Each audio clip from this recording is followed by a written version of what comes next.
নমস্কার।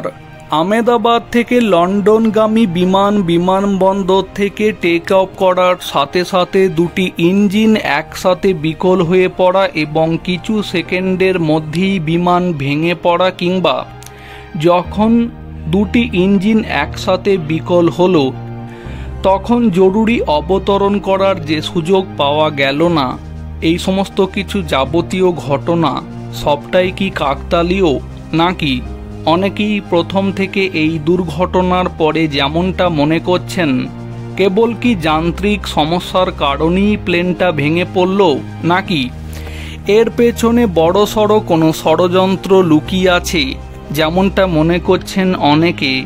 পাকিস্তানের অদৃশ্য হাত এর পেছনে লুকিয়ে আছে, সেটাই তাহলে কি সত্যি?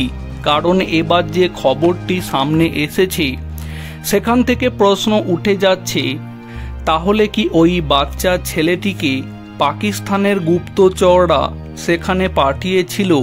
তা না হলে ওই সময় ভিডিও রেকর্ডিং করা এবং ওই প্লেনটি যে এইভাবে ভেঙে পড়বে সেটি ওই বাচ্চা ছেলেটি কিভাবে জানতো?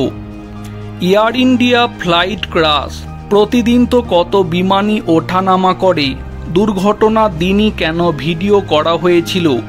অবশেষে এই সম্পর্কে যা জানা গেল, এয়ার ইন্ডিয়ার ফ্লাইট 171 দুর্ঘটনা ভাইরাল ভিডিও সম্পর্কে 17 বছর বয়সী আরিয়ান আসারিকে জিজ্ঞাসাবাদ করে আহমেদাবাদ পুলিশ।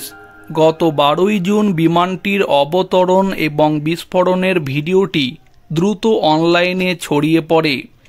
টাইমস অফ ইন্ডিয়ার প্রতিবেদন অনুযায়ী রানওয়ের কাছে বসবাসকারী আরিয়ান জানিয়েছে যে এই ভিডিও সে নিজে করেনি, তার বাবাকে ভিডিওটি শেয়ার করার জন্য এক বন্ধুর থেকে স্ক্রিন রেকর্ড করেছিল সে। এই হচ্ছে সেই আরিয়ান যে ওই দিন ভিডিওটিকে রেকর্ড করেছিল।